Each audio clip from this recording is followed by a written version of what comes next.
The stage was set. A packed auditorium, bright lights, cameras rolling. The audience, a mix of journalists, students, and business leaders, sat in anticipation. This was not just another interview. This was a moment people had been waiting for. Bill Gates sat in the spotlight, dressed in his usual sweater and slacks, his expression calm but alert. He had been through countless interviews before. He had answered every question imaginable. But tonight was different. Across from him sat Rachel Monroe, an investigative journalist known for her direct, no-nonsense approach. She had a reputation for not backing down. And now, with millions watching, she was about to do what few had dared: challenge one of the richest men in the world. She adjusted her microphone and looked Gates directly in the eye. "Mr. Gates," she said, her voice steady, "you have a net worth of over $130 billion. You are one of the richest individuals in human history. And yet, despite all the philanthropy, despite all the giving, your fortune keeps growing. So, my question is simple." She paused, letting the weight of her words settle. "How much is enough?" The room went still. Gates blinked, just for a second. A flicker of surprise. This was not a question about Microsoft, not about technology, not about his foundation. This was personal. The audience leaned in, some waiting for a brilliant response, others hoping for a moment of discomfort. Gates adjusted his glasses, then let out a slow breath. His answer, when it finally came, shocked everyone. The room was silent. All eyes were on Bill Gates. For the first time that evening, he seemed to pause, considering his response carefully. His fingers interlocked, resting in his lap, as if he were weighing the gravity of the question. Then, finally, he spoke. "That is an interesting question," he said, his voice calm, measured. "I have spent most of my life building something that has helped millions of people. I have given away tens of billions of dollars, and I continue to do so." He paused, glancing toward the audience. "But I also believe that wealth, when used correctly, is a tool for progress. It allows for innovation, it creates jobs, and it funds solutions to global problems. The real question is not how much is enough, but rather, what are you doing with what you have?" There it was. The answer was strategic. He had not denied the premise. He had not apologized. Instead, he had reframed the question entirely. But Rachel Monroe was not backing down. "So, to clarify," she said, leaning forward slightly, "you do not believe that there is a moral limit to personal wealth." Gates let out a short breath. "I believe there is a responsibility that comes with wealth," he answered, "and I have taken that responsibility seriously. Through the Gates Foundation, we have—" "Yes," Monroe interrupted, her tone sharpening. "Your foundation has done significant work in public health, education, and poverty reduction. But despite giving away billions, your personal net worth has continued to rise. It has nearly doubled in the last decade alone. So, I ask again, is there a point where one person simply has too much?" The audience shifted. Gates adjusted his glasses. For the first time, there was a flicker of tension in his expression.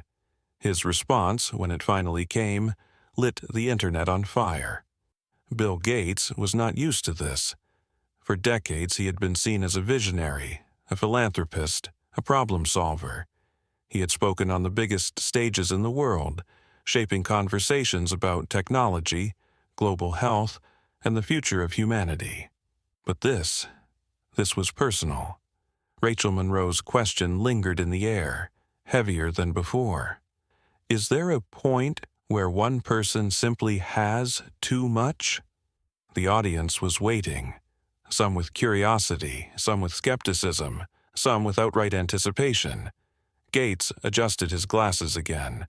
A small, subtle movement, but one that gave away something unusual: hesitation. Then finally he responded. "That is a complicated question," he said. his voice steady but noticeably more careful. I do not think wealth itself is inherently bad. What matters is how it is used. If I had simply hoarded my fortune, if I had refused to give anything back, then I think that would be a fair criticism. But my work, our work, has saved millions of lives. We have eradicated diseases. We have funded education programs that have lifted entire communities. He paused, as if letting the audience absorb his words. And, frankly, he added, I believe my wealth has done more good in the world than if it had been forcibly redistributed by people who do not understand how to create progress. A ripple went through the room. Some nodded. Some stiffened in their seats. Rachel Monroe's eyes narrowed slightly. So, she said, her tone controlled but pointed, you believe that billionaires, yourself included, are better at handling money than democratically elected governments? Gates let out a small, sharp exhale. I believe, he said carefully, that government plays an important role, but history has shown us that innovation, efficiency, and large-scale problem-solving often come from the private sector. Monroe did not hesitate. Right. Like when private companies pushed opioids onto the market, or when corporations dumped toxic waste into rivers, or when financial institutions collapsed the economy in 2008. The audience shifted. Gates's lips pressed together for half a second too long, because by the time he responded, the damage was already done. The pause was brief, just a fraction of a second. But in that moment it was clear Bill Gates had been caught off guard. Rachel Monroe's words hung in the air like a challenge.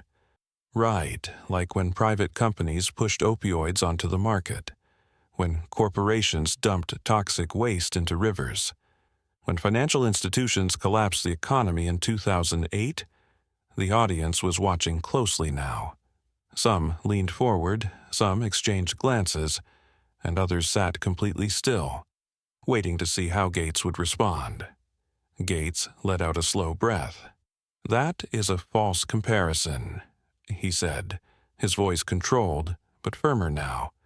You are taking the worst actions of a few bad actors and suggesting that they represent all private enterprise.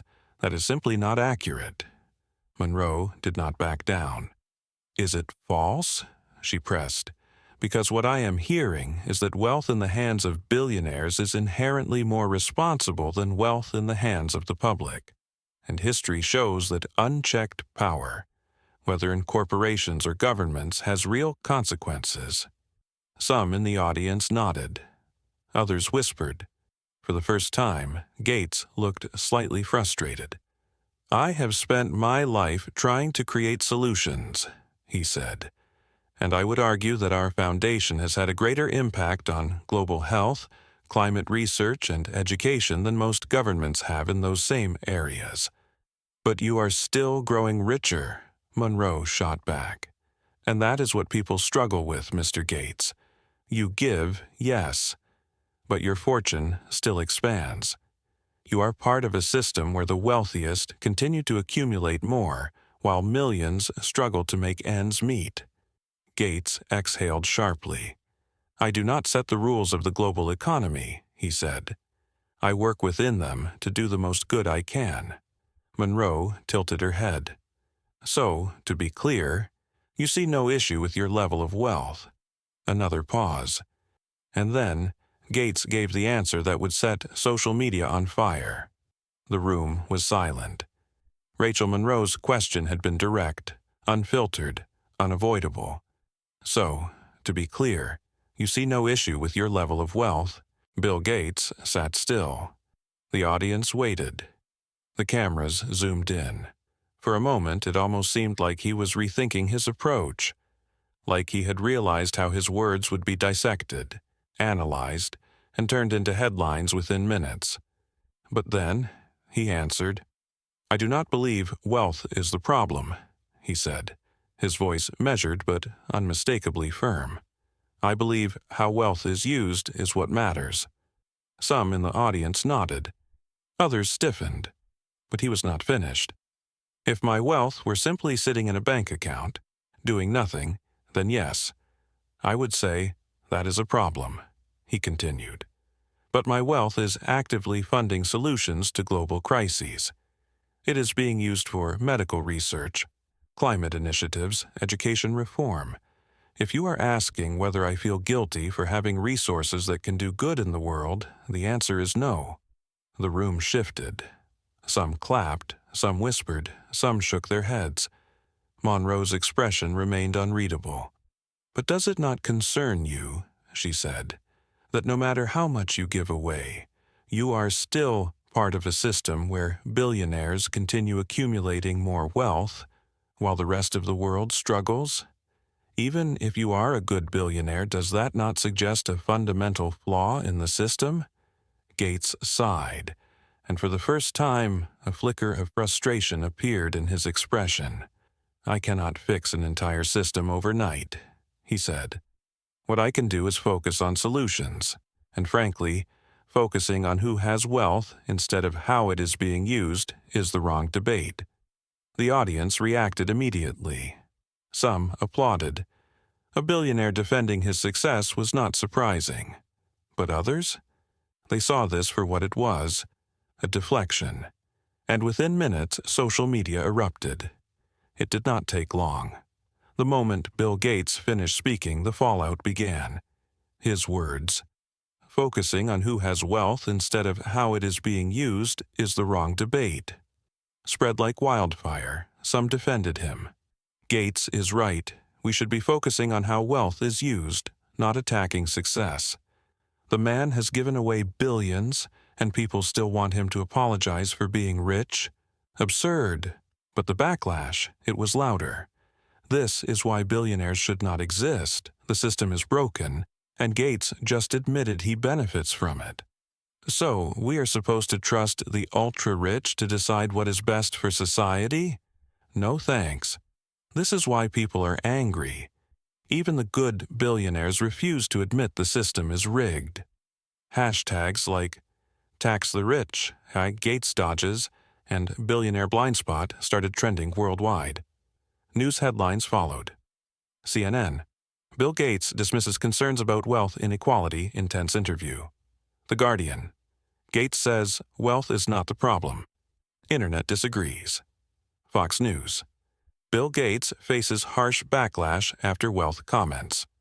Even other billionaires reacted. Elon Musk posted a cryptic tweet. "Guilt is a useless emotion. Action, whining."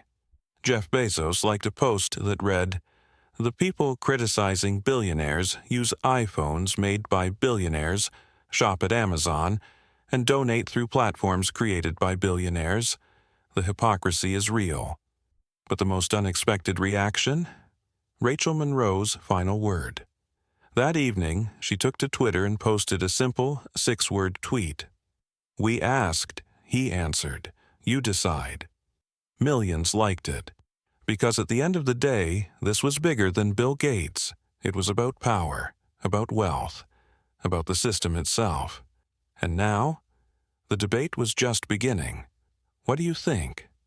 Was Bill Gates right to defend his wealth, or did his response expose a deeper problem with the system?